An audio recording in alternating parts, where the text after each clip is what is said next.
I'm now joined by the First Minister of Scotland, Nicola Sturgeon. Nicola, First Minister, you've just given your opening address to the 18th All Energy Conference here in Glasgow. Now, can you just give us a little bit of an insight into what you talked about on stage? I know you said a little bit about the opportunities, but also the challenges of the future in the renewables industry.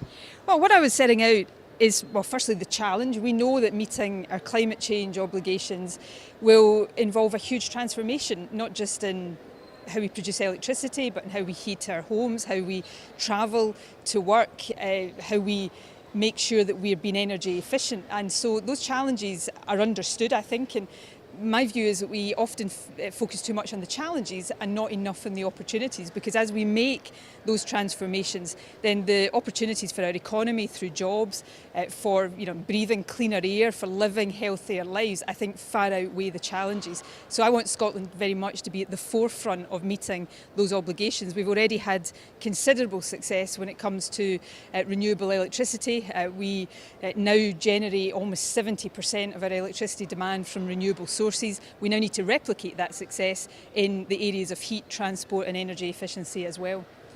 Now, there was in the opening address as well, we heard Keith talk about onshore capabilities. Now, we should talk a little bit about that.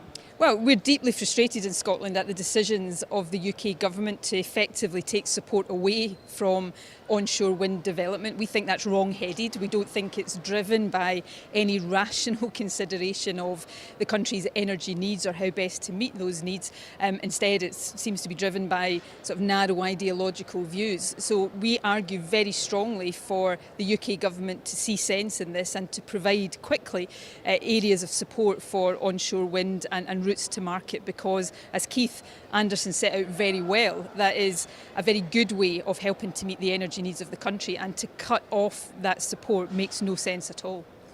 Now, this is the 18th All Energy, the fourth here in Glasgow. You were here last year doing the opening and back again. What do you see the All Energy conference here?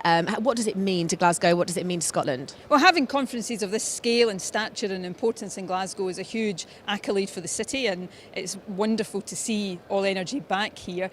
But the All Energy conference itself is, I think, becoming increasingly important as we try to generate the debate in the correct way around all of these issues. And what I particularly like about it, I guess its title gives it away, All Energy. It's a comprehensive look across all of the four pillars of the conference at how we make this transformation to a low carbon era. So it's one of the most important events and showcases for low carbon technologies anywhere in the UK, and it's a great tribute to Glasgow that it's here again. Fabulous. Thank you very, very much for your time, First Minister. Thank you.